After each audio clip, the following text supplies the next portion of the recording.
Հեռախոսազրույցի ըստ էության առաջին արձանագրումը մեր երկրների միջև ռազմավարական գործընկերության նկատմամբ վերաբերմունքի հետաքրքրության վերահաստատումն էր եւ արձանագրումը, որ այդ օրակարգը շարունակում է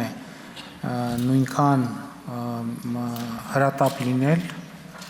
գործող վարչակազմի համար Միացյալ Նահանգների եւ մեր դեպքում էլ բնականաբար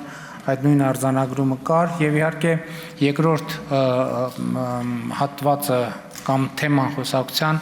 տարածաշրջանային իրավիճակն է եղել եւ մասնավորապես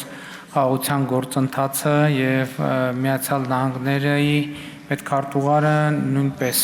այդ արձանագրումը արեց, որ կարևոր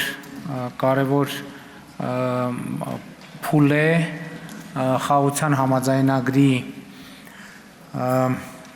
խաղաղության համաձայնագրի նախագծի շուրջ համաձայնության գալը եւ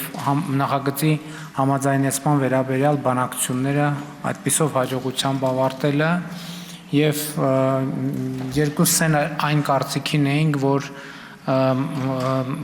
այս արդյունքը չպետք է կորսվի եւ խաղաղության համաձայնագիրը հնարավորինս արագ պետք է ստորագրվի եւ վավերացվի, այսինքն ուժի մեջ մտնի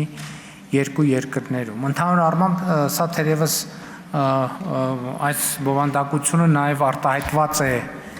հաղորդագրություններում։ Իհարկե նաեւ փոխադարձաբար կարեւորել ենք եւ արձանագրել ենք, որ առավել եւս այս միջավայրում որևէ էսկալացիա մեր տարածաշրջանում չի կարող տեղի ունենալ եւ պայմանավորվել ենք, որ կշարունակենք բարձր մակարդակի շփումները Հայաստանի եւ Միացյալ Նահանգների միջեւ։